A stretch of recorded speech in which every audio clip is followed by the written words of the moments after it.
બહારનું ખાતા પહેલા ચેક કરજો, કારણ કે રાજ્યમાં ખાદ્ય ચીજવસ્તુઓમાંથી હજુ પણ જીવાત નીકળવાના બનાવો વધી રહ્યા છે। ત્યારે હિંમતનગરની નામાંકિત મીનાક્ષીની લસ્સીમાંથી વંદો નીકળ્યો હોવાની ઘટના સામે આવી છે। અગ્રણી રાજસ્થાનથી આવેલા મહેમાનોને લસ્સી ટેસ્ટ કરાવવા હિંમતનગર લઈ આવ્યા હતા।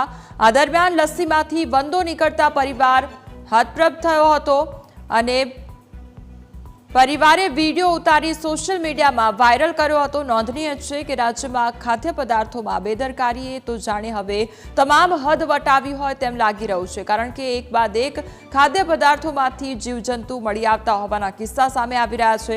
ખાદ્ય પદાર્થમાંથી દેડકો, ગરોળી અને વંદો નીકળવાની અવારનવાર ઘટના સામે આવે છે।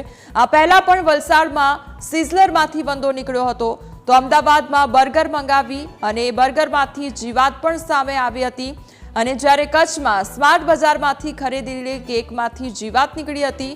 જો આ વસ્તુઓ તમે આરોગશો તો હોસ્પિટલના બિછાને પહોંચવાનું નક્કી જ છે।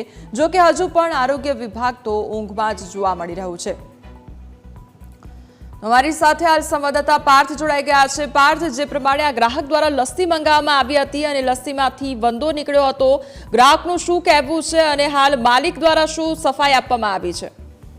हाँ, तो बिल्कुल जे प्रमाणे कोमल कही शकाय के जे लस्सीमांथी वंदो निकळ्यो हतो, खास करीने ईडરની अग्रणी जे રાજસ્થાનથી આવેલા જે મહેમાનો હતા એ લસ્સી ટેસ્ટ કરવા માટે હિંમતનગર આવેલા હતા ને આ સમયે જે કહી શકાય કે જે નામાંકિત છે, જિલ્લાની સૌથી નામાંકિત લસ્સી કહેવામાં આવે છે, મીનાક્ષી લસ્સી છે જેનું નામ, તો એ ત્યાંથી લઈ જવામાં આવી હતી ને ત્યારબાદ તે અંદરથી વાંદો નીકળ્યો હતો ને ખાસ કરીને જે લસ્સીમાં જ્યારે વાંદો નીકળતા ત્યારે પરિવાર પણ હતપ્રભ હતું ને તેને જે પરિવાર છે તેને વિડીયો ઉતારી સોશિયલ મીડિયામાં પણ વાયરલ કર્યો હતો। જી કુમલ।